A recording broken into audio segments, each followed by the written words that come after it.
a lot of progress, which is great to see. And coming back to Lando, I am so sure, and actually I was proven right already with Monza, where he beat Oscar. I think Lando is going to get stronger from here on in because he's not the favorite anymore. Suddenly, because of his bad luck in Zandvoort, the huge weight of favorite for the World Championship has dropped off because he's now so far behind in the points. He's not the big favorite anymore. And that load just goes away, and suddenly you have more capacity to think about just driving fast. And I think we're going to see a stronger Lando going forward now. Just bringing it back to Mercedes, though, I've got the feeling, just watching on the TV from home, there was something again in what Toto was saying, where it wasn't like he was completely happy with either of his drivers over the weekend. He was saying it was a combination between the cars, the chassis, and the drivers, and he almost, I can't remember what the phrase was, but he alluded to the fact, didn't he, that there's one driver that's head and shoulders above the rest, and it was Max. Made the others look stupid. Made the rest of us look stupid. That's it. And then Russell comes out. It's a funny sport at the moment. How can Verstappen be 40 seconds off it in Hungary and win by 20 seconds here in Imola? As Nico was saying, it's not actually 20 seconds, but, net it down to about 6 or 7. But what of George Russell? Is there a little bit of an element of frustration? As we understand it, the contract is there for George to sign. Am I right in saying that? Yes. And actually, he's the one that's now keeping Toto waiting, and perhaps, I don't know, tell us, in your experience, Nico, does Toto like that? Can't imagine he does. It's horrible to negotiate with Toto. When he just disappears off planet Earth when you're trying to get better terms, he just disappears and just doesn't even let you talk with him. It's horrible. I suffered a lot. But now it's George doing the kind of reverse to Toto. It's like he's fighting Toto with his own medicine. Because George apparently is just not happy with a couple of terms in the contract. And these terms because George is a Mercedes junior, so certainly he won't be on a Lando Norris level salary, by far and away not. And George feels that Lando is equal to him, yeah? I mean, George by any means can drive at Lando's level and can win races and championships if he has the car. So of course he will feel a little bit of that's not quite fair that I'm so far away from Lando's salary.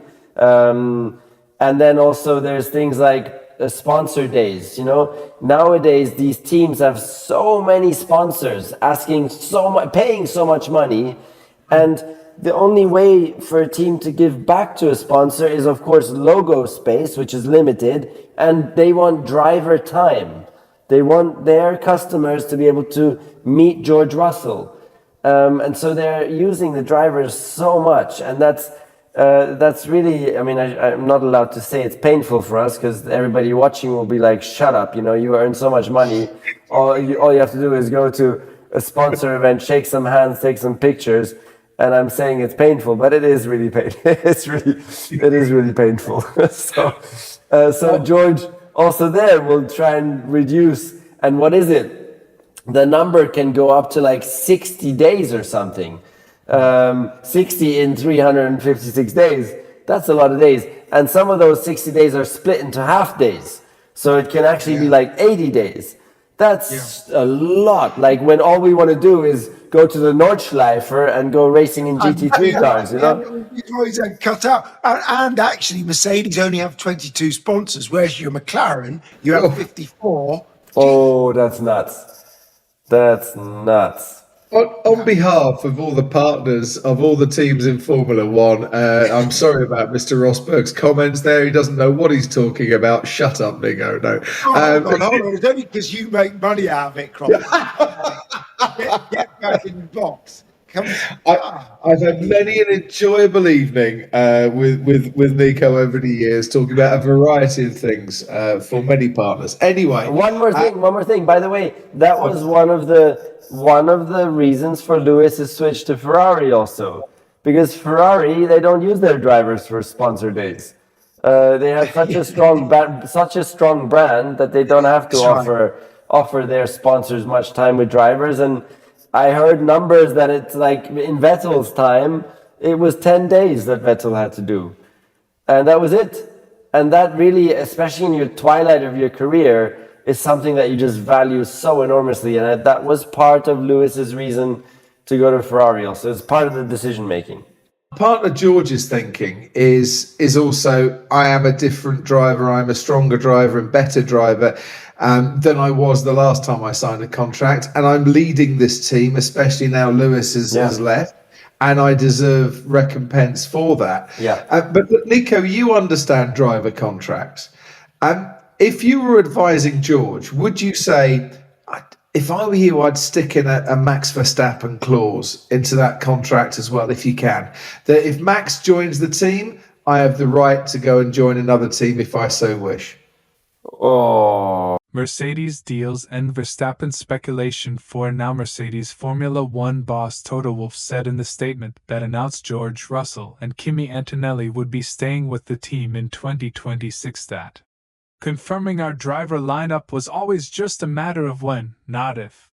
Yet for some time this season there very much was doubt about who would be driving for the former champions next season. The specter of Max Verstappen has hung heavily over both Mercedes drivers for a fair portion of this season, and Russell more so than Antonelli. Wolff said at the Australian Grand Prix at the start of the season that a move for Verstappen was not on any radar.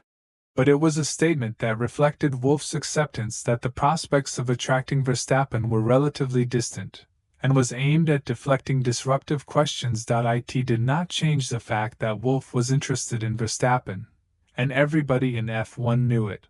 Wolff tried to get the Dutchman last year, before eventually admitting defeat. And they had talks again this season. It was Russell who explicitly spelled out what was happening at the Austrian Grand Prix at the end of June. It's only normal that conversations with the likes of Verstappen are ongoing, Russell said. But from my side, if I'm performing as I'm doing, what have I got to be concerned about? There are 2 seats in every Formula One team. That was a reference to Russell's emphatic victory in the previous race in Canada, and to the fact that the Briton was already by that point not only having arguably his best season in F1, but comfortably outperforming his highly touted rookie teammate. Finally, at the Hungarian Grand Prix at the end of July, Verstappen put the story to bed by saying it was time basically to stop all the rumors. That same weekend, Russell let slip something of the level of discomfort the saga had produced in him. Russell, who is managed by Mercedes as well as employed by them, knew before flying to Hungary that prospects of a deal with Verstappen were over, so he was prepared. Discussing the prospect of a new contract for himself, he said, "Whenever we come to an agreement, we will get it done, but it has to work for both of us. Something we need to think about. What do they want, and what do I want? We have been in a bit of a unique situation for the last few months. I don't have huge power in this agreement, and maybe interests were not aligned for the last 6 months. But it's my job to perform and reduce that risk. I still trust Toto and the team will continue to support me, but for Kimi and me the last 6 months have not been the most assuring, and that is conflicting." All of this might seem harsh on Russell to some. This is a driver who not only beat Lewis Hamilton in 2 of the 3 seasons they spent as teammates from 2022 to 2024, but who was also the season answering any remaining doubts Mercedes might have had about whether he was ready to step up as team leader following the 7-time champion's departure. In demand, Verstappen still at the top of F1's pecking order. Job security is not a luxury many F1 drivers enjoy, even those, like Russell, who can count themselves among the very best on the grid. Russell would be close to the top of anyone's list of best performing F1 drivers this season, indeed for the last several seasons. But there is a pecking order in F1, and Verstappen is at the top. Had Verstappen not been a possibility, a new contract with Russell would have been a no-brainer for Mercedes. But he was, so it wasn't.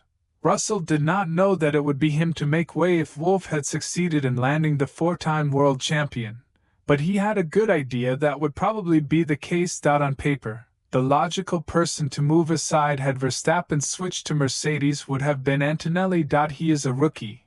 His first season has had plenty of downs as well as a few ups. And Russell has been performing comfortably better than him. But the idea of Russell and Verstappen being teammates hardly seems realistic.